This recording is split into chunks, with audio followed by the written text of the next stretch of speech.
So those of you who follow us on Facebook or Instagram, you might have noticed that not too long ago we put up a post of some photos of work that I've been doing on the 75.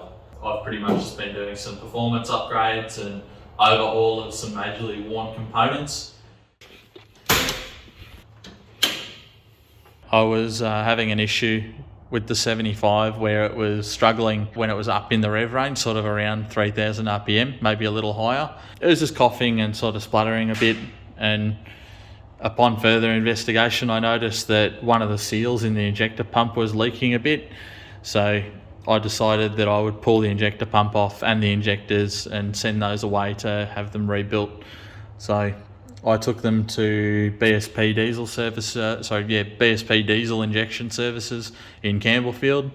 Pretty much the works, 12mm pump rebuilt with all 80 series parts inside, and obviously a boost compensator as well. It's been on the car for probably about a month now, and I have driven it a little.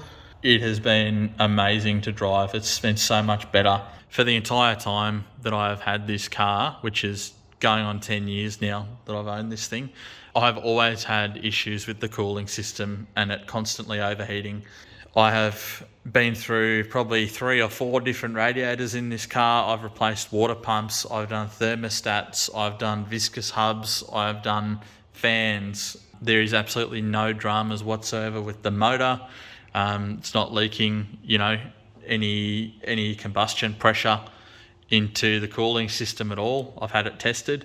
A simple upgrade to do on these things was to install the radiator out of a HDJ 79. These radiators are a bolt-in upgrade. So this one I've got here is an AdRad one. So for those of you who are interested and want to do the same thing, that is the part number there. That in itself has resolved all of my issues. So pretty much if you want to do this, what you'll need the radiator. I reused my old cap. You'll need a shroud.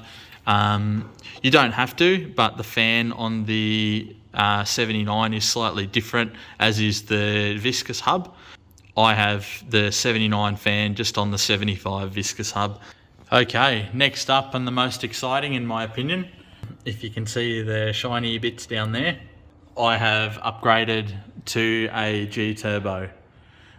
So it's a G-Turbo bad boy red wheel, and that's made it up to an Eclipse split pulse manifold. So picked them both up at a fairly decent price that I couldn't resist. Yeah, so far so good. It's been pretty good.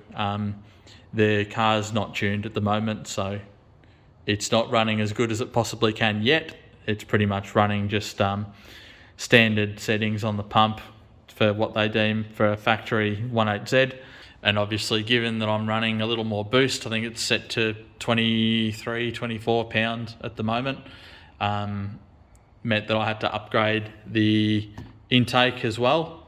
So I've gone with the Fats Fab airbox, and that's pretty much Safari R-Max snorkel, 4-inch into there. It's a big 9-inch pod filter. It's just an oiled filter, sort of K&N style. And then it's 4-inch out of the airbox all the way. And then the last bend before the turbo reduces from 4 to 3.5 inch.